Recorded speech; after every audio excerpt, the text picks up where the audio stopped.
মান আরাদাল্লাহু খায়রান ইউফাক্কিহু ফিদ্দীন। নবীজি বলেন, আল্লাহ তাআলা যার কল্যাণ চান তাকে দ্বীনের সমঝ দান করেন, দ্বীনি বোঝ দান করেন, দ্বীনের গুরুত্ব তার মধ্যে আল্লাহ পাক ঢোকায়া দেন। তো এই জন্য দ্বীনকে বোঝা, দ্বীনকে শেখা, দ্বীনকে মানা, দ্বীনের দরদ পয়দা হওয়া, দ্বীনের সমঝ, দ্বীনের ফাহাম, দ্বীনের বোঝ লালন করা অনুভূতিতে, এটা অনেক বড় এক সম্পদ, এটা অনেক বড় এক সৌভাগ্যের ব্যাপার। এই জন্য সর্বদা আল্লাহ পাকের শাহী দরবারে দোয়া করা, ইয়া মুকাল্লিবাল কুলুব, হে অন্তর পরিচালনাকারী, সাব্বিত কলবি, আমার কলবকে আলা দীনিক, আপনার মনোনীত ধর্ম, আপনার দ্বীনের উপর, ইসলামের উপর লাগিয়ে রাখুন, দাবিত করে রাখুন। এ ভাই, দ্বীন যে পায় নাই, ইসলামের উপর যে চলে না, তার মতো কপাল পোড়া, তার মতো এতিম, তার মতো মিসকিন দুনিয়াতে আর কেউ নেই। দ্বীনের বোঝ, দ্বীনের শিক্ষা যে ব্যক্তি অর্জন করে নাই, দ্বীনের উপর চলে না, দ্বীন বুঝে না, এর চাইতে বড় গরিব, এর চাইতে বড় মিসকিন, এর চাইতে বড় অসহায় আল্লাহর জমিনে আর কেউ হতে পারে না। আপনি যেদিন চলে যাবেন সেদিন বাড়িটা বাড়ির জায়গায় পড়ে থাকবে, ভাঙ্গা চৌকাটটা ভাঙ্গা অবস্থায় থাকবে, দোকানের অসংখ্য পণ্য তার জায়গায় স্থির থাকবে। স্ত্রী কিছু সময়ের জন্য কান্না করবে, ছেলেরা কিছু সময়ের জন্য কান্না করবে, মেয়েরা কিছু সময়ের জন্য কান্না করবে, নিকটতম মানুষেরা কিছু সময়ের জন্য তার হৃদয়ে একটু আপনার ব্যাপারটি শোকাতর হয়ে স্পর্শকাতর করবে। কিন্তু একদিন, দুদিন, 3 দিন, 1 মাস, 2 মাস, একটি সময়ে আপনার কথা মনেও করবে না। এই জন্য নবী করিম সাল্লাল্লাহু আলাইহি ওয়াসাল্লাম বলেন, মানুষ যখন ইন্তেকাল করে, মানুষের সাথে 3টি জিনিস রওনা হয়। কয়টি? 3টি জিনিস। একটি জিনিস হলো লাশের সঙ্গে, মৃত ব্যক্তির সঙ্গে রওনা করে, তার নাম হচ্ছে মাল। আরেকটি জিনিস হচ্ছে তার আহাল, আত্মীয় স্বজন, রিলেটিভস যারা আছে, সমাজের মানুষ। আরেকটি জিনিস হলো তার ভালো মন্দ, নিজের আমল। 3টা কি? মাল, আহাল, আমল। মাল, আহাল, আমল। মাল কি জিনিস? নবী করিম সাল্লাল্লাহু আলাইহি ওয়াসাল্লাম পরিষ্কার হাদিসে বললেন, মাল হলো মৃত ব্যক্তিকে বহন করে মসজিদের যে একটা খাটলি আছে, এই খাটিয়াটা তার সাথে রওনা হয়। রওনা হয় না? খাটিয়াটা তাকে বহন করে মাল হিসেবে, শুধু এই খাটিয়াটা, এই খাটিয়া শুধু তার কবর পর্যন্ত যায়, কিন্তু কবরের পরে এই খাটিয়া আর যায় না। মাল মানে বাড়ির কথা বলা হয় নাই, তার অর্জন করা সম্পদের কথা বলা হয় নাই। আল্লাহ পাক বলছেন, মাল হিসেবে মসজিদে রাখা যে খাটিয়া আছে, যেটার নাম শুনলেই মানুষ ভয় পায়। কি বলেন? বিআই সাহেব আসার পরে যদি বলেন, আমাগো মসজিদে একটা খাটিয়া আছে, এটা 3 লক্ষ টাকা দিয়ে বানাইছে, বিআই সাহেব আসেন, সুন্দর বিছানা করে আপনাকে এটাতে ঘুমাইতে দিই, কি বলেন বিআই সাহেব? থাকবে? এটাই থাকবে তো নয়, বরং বলবে যে বিআই সাহেব প্রয়োজনে রাতে খাবো না, আমাকে আগে বিদায় দেন। নবীজি বলেন, এইটাই তোমার মাল হিসেবে তোমার কবর পর্যন্ত যাবে। আর যাবে আহাম, ওই যে জানাজা করে কিছু বন্ধু, ফ্রেন্ড সার্কেল, সমাজের কিছু মানুষ, পরিবারের কিছু মানুষ, তারা তাকে কবরে দাফন করার জন্য যাবে। কিন্তু কোটি টাকার বিনিময়ে স্নেহের স্ত্রী যাকে 10 ভরি সোনা দিয়ে আর 10 লক্ষ টাকার দেনমোহর ধার্য করে বিবাহ করলেন আর সারাটা জীবন তার জন্য বিলিয়ে দিলেন, সেই স্ত্রীকে যদি বলা হয় তোমাকে সারাটা দুনিয়া লিখে দেওয়া হবে, তোমার হাজব্যান্ডের সাথে এক রাত কবরে থাকো, কি বলেন রাজি হবে? এ ভাই, এটাই জীবন, এটাই দুনিয়া, এটাই নিষ্ঠুর জীবন। এই দুনিয়ার জন্যই আমরা আজকে মাতোয়ারা হয়ে গেছি। এই দুনিয়ার বহি পড়ে আজকে ছেলে তার মাকে ভুলে যায়, ছেলে তার বাবাকে ভুলে যায়, ভাই তার বোনকে ভুলে যায়। এই ছলনাময় জীবন, এই ধোঁকার দুনিয়া, এটাই মানুষকে অসংখ্য গুনাহের কাজ করিয়ে তাকে অধপতনে নিয়ে যাচ্ছে, তাকে জাহান্নামীতে রূপান্তরিত করছে। আরেকটি কি? আমল। আরেকটি কি? আমল। ভালো করুক মন্দ করুক, আমল তার সাথে যাবে। যে নামাজ পড়েছে তার নামাজ তার সাথে যাবে, যে নামাজ না পড়ে বেনামাজির আমলে জীবনকে সাজালো, তার বেনামাজি আমলের জীবনটাও তার সাথে যাবে। যে সত্য বলছে তার সত্যের এই আমলটা, সত্য জীবনটা তার সাথে যাবে, আর যে মিথ্যা জীবন গড়েছে তার মিথ্যা তার সঙ্গে যাবে। যে জুয়া খেলছে তার জুয়া খেলা তার সঙ্গে যাবে। যে কালিমার কথা উড়াইছে ওই আমলটা তার সাথে যাবে। আর যে ব্রাজিল আর আর্জেন্টিনার পতাকা উড়াইছে তার এই উল্লাস আনন্দ এটাও তার সাথে যাবে। ভালো করুক মন্দ করুক, আজকে দুনিয়া থেকে ইব্রাহিম আলাইহিস সালাম চলে গেছেন, তিনি তিনার আমল নিয়ে গেছেন। আর নমরুদও চলে গেছেন, তিনি তার আমল নিয়ে গেছেন। গোটা পৃথিবীর মানুষ সাক্ষী, ইব্রাহিম আলাইহিস সালাম জান্নাতি আর নমরুদ জাহান্নামী। এজন্য বুদ্ধিমান ব্যক্তি, সচেতন ব্যক্তি যারা, তারা কখনো ঈমান ছাড়া জীবন যাপন করতে পারে না। আল্লাহ নারাজ হন এমন জীবন যাপন করতে পারে না। আমি আমার কলিজার টুকরা যুবক বন্ধুদেরকে বলবো, কলিজার টুকরা মুরব্বী বাবাজিদেরকে বলবো, আপনারা প্রস্তুত হয়ে যান এবং প্রত্যেকে নিয়ত করেন আমি প্রতি মাসে 10টা লোক তৈয়ার করব আল্লাহর জন্য, দ্বীনের জন্য।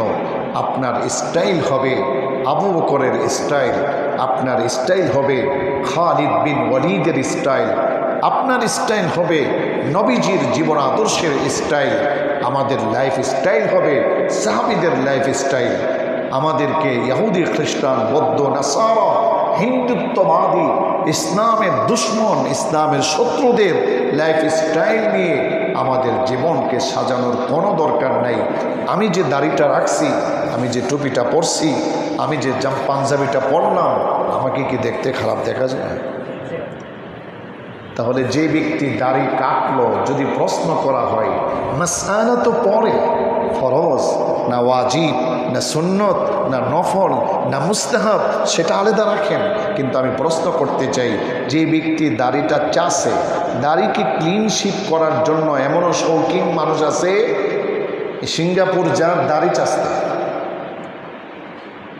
সিঙ্গাপুর চলে যায় খেলা দেখতে, যায় না? অন্যান্য বিভিন্ন দেশে যাচ্ছে লক্ষ লক্ষ টাকা খরচ করে একটু উল্লাস করতে। যে ব্যক্তি দাড়ি চাষলো, তাকে যদি জিজ্ঞেস করা হয়, ভাই আপনি যে দাড়িটা চেঁচেছেন, আপনি দাড়ি চাইছে ক্লিন শিপ করলেন, আপনার উদ্দেশ্যটা বলেন তো, সে কি সহি বিশুদ্ধ কোনো ব্যাখ্যা দিতে পারবে? সে বড় জোর এটাই বলবে আমাকে ভালো লাগার জন্য বা মেয়েরা পছন্দ করার জন্য। অথচ আপনি যদি দাড়ি রাখেন, আপনি যদি দাড়িওয়ালা হন, আপনি কবিরা গুনাহ থেকে বেঁচে গেলেন।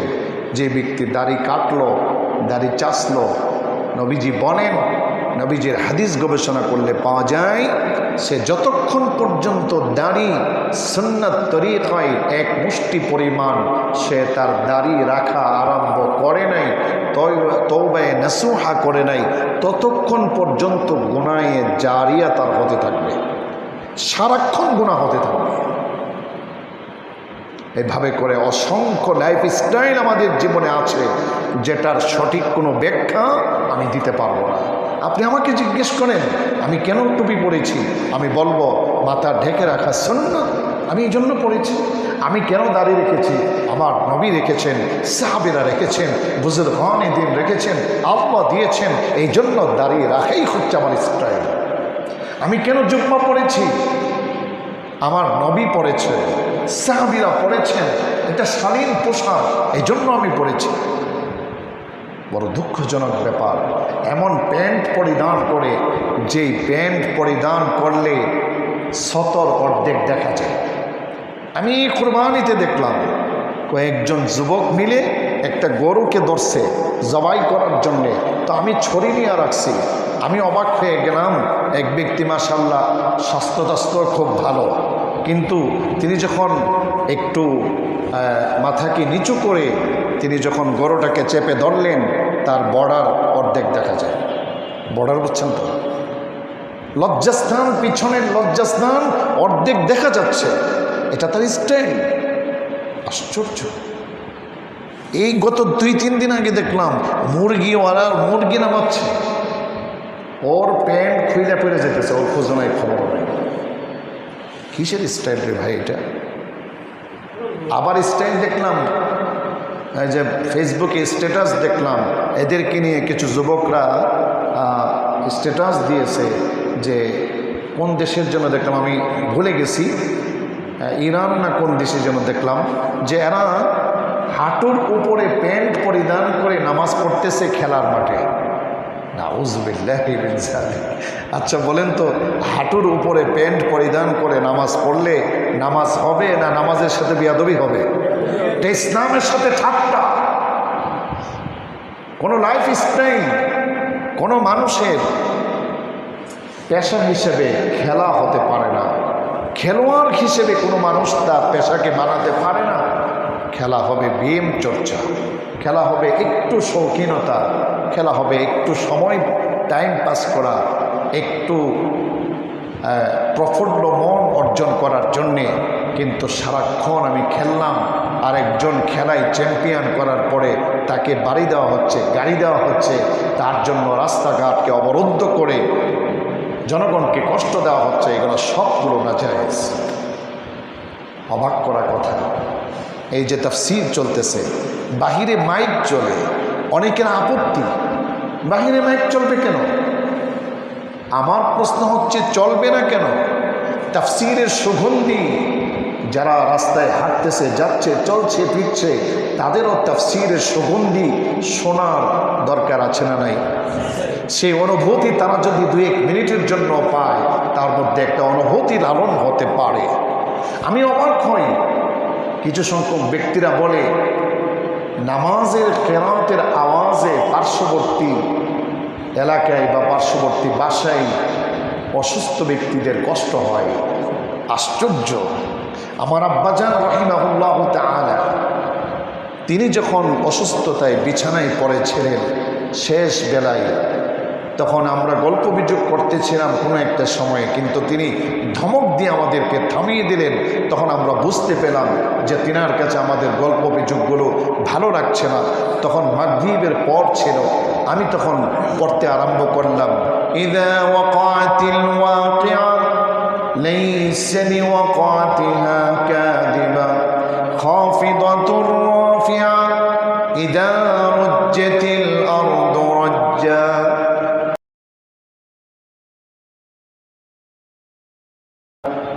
কিছুক্ষণ পরে ভাবলাম, এই আওয়াজটাও যদি আমার বাবার কাছে আবার বিরক্তকর মনে হয়, তাহলে তো আমিও ধমক খাবো, এই জন্য আমি বন্ধ করছি। কিন্তু আমার বাবা কিছুক্ষণ পরে বললেন, কে যেন তিলাওয়াত করছিল, এটা বন্ধ হলো কেন? তো সৌভাগ্যবান যেই সকল অসুস্থ ব্যক্তিরা আছে তাদের তো সুস্থতার কারণ হবে কোরআন তিলাওয়াতের আওয়াজ, আজানের আওয়াজ। আমি অবাক হলাম, রাস্তা থেকে 2-4-5 মিনিটের আজান দৈনিক 5 বার হবে 24 ঘন্টার মধ্যে। ধরেন 4-5-20 মিনিট, পুরা 24 ঘন্টার মধ্যে 20 মিনিট আজান শোনার ক্ষেত্রে কমপ্লেন করেছে যে এই আজানের মাইক অন্যদিকে ঘুরিয়ে দেওয়া হোক। কপাল মন্দ, কপাল পোড়া। তো যে কথা বলতেছিলাম, বাহিরের মাইক বন্ধ করে দেওয়া হয়, বলে যে কি দরকার, চায়ের আড্ডায় ডিস্টার্ব হচ্ছে। আজীব।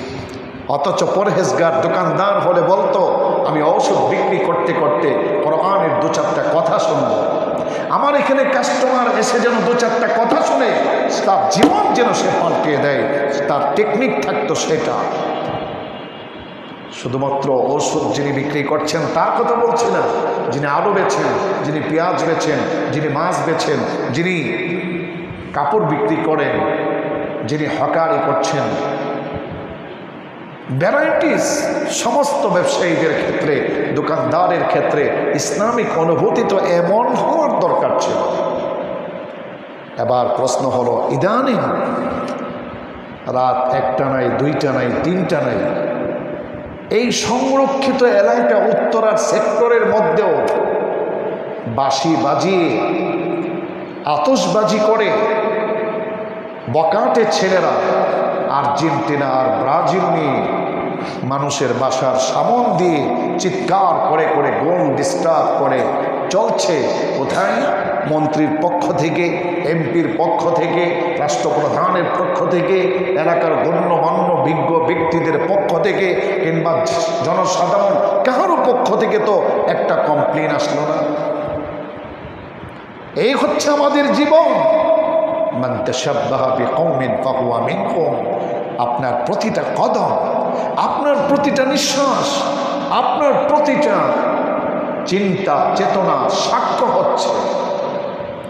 আজকেও আমি পড়েছি, কিয়ামতের দিন শুধুমাত্র আল্লাহ পাক মুখে তালা লাগবেন আর হাত কথা বলবেন, পা কথা বলবেন। শুধু এইটুকুই নয়, বরং যে মানুষের চামড়াটা তার জান্নাত কিংবা জাহান্নামের সাক্ষী হয়ে যাবে। সে জীবনে কি করছে না করছে, তার ত্বক, তার স্কিন এটা সাক্ষ্য দিবে, জনাব এটা করেছেন, সাহেব এটা করেছেন। সে অবাক হয়ে যাবে। এজন্য এই জীবনকে আল্লাহ ভক্ত না বানিয়ে, পরহেজগার না হয়ে নিজের মাথায় নিজে কোরআন মানা মানি, এটা বদনসিব। আবু জেহেলের মতো বদনসিব, আবু তালেবের মতো বদনসিব, নমরুদ ফেরাউনের মতো বদনসিব, যারা ইসলামের বিরোধিতা ছোট থেকে বড় এর বহির প্রকাশ করছে। আমি তাদের কপালে চুমু খেয়ে বলি, তাদের বুকে আলিঙ্গন করে বলি, তাদের 2 পা ধরে বলি, এই সমস্ত অভ্যাস ছেড়ে দিন, জীবনকে পাল্টান, নবীজির সাহাবীদের মতো লাইফস্টাইলকে সাজান। সাহাবীরা যেমন নিবেদিত প্রাণ ছিলেন নবী এবং নবীর আদর্শের জন্যে, আপনাকে আমাকে কঠিন ময়দানে মাহশারে সেই তামার জমিনে আর 9,30,00,000 মাইল দূরত্ব সূর্য মাতার এক বিগত উপরে চলে আসবে যেদিন, সেই কঠিনতম দিনে আপনি আমি যদি নবীজির শাফাআত পেতে চাই, এক পেয়ালা হাউজে কাউসার পেতে চাই, তাহলে নবীজির আদর্শের কোনো বিকল্প নাই। এ ভাই, আমাদের আদর্শের নাম কি? আখলাকে মুহাম্মদ। আমাদের আদর্শের নাম কি? আখলাকে মুহাম্মদ। এখন কিন্তু আখলাকে মেসি বের হয়েছে,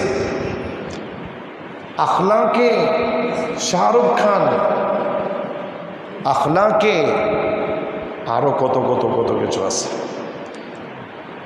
সেলুনে গেলে দেখা যায় যে কত স্টাইলের কাটিং, আপনি অবাক হয়ে যাবেন। চতুর্দিকে সৌদি আরবের মরুভূমি আর মাথার তালুর এখানে হচ্ছে আফ্রিকার জঙ্গল। এটা স্টাইল, আশ্চর্য।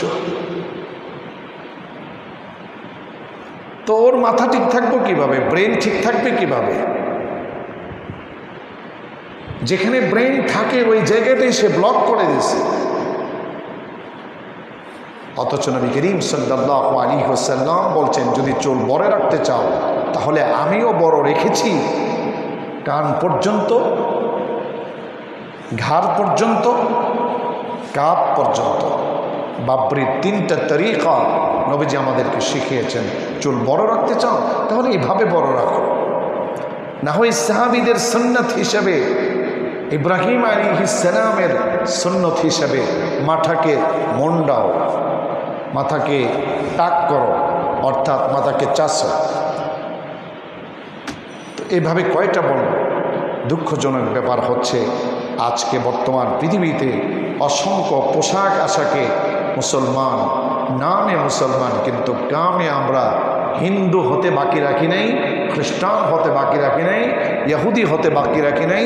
আমাদের কদমে কদমে, নিঃশ্বাসে নিঃশ্বাসে ইহুদি, খ্রিস্টান, বৌদ্ধ, নাসারা, ইসলামিক কুফররা ঢুকে গেছে, আমাদের খোঁজ নাই, খবর নাই। আল্লাহ তাআলা আমাদেরকে হেফাজত করেন, সবাই বলে আমিন। দ্বীনি সমাজ কাকে আল্লাহ দেন? যার কল্যাণ আল্লাহ চায়। তো দ্বীনের সমাজ, দ্বীনের বুঝ যদি আপনার না হয় তাহলে বুঝতে হবে কপাল বন্ধ, জীবনটা অন্ধকার, জীবনটা অকল্যাণে শাস্তিছে। এই জন্য আসুন আমরা দ্বীনের কাছে নিজেকে দাবিত করি। ইসলাম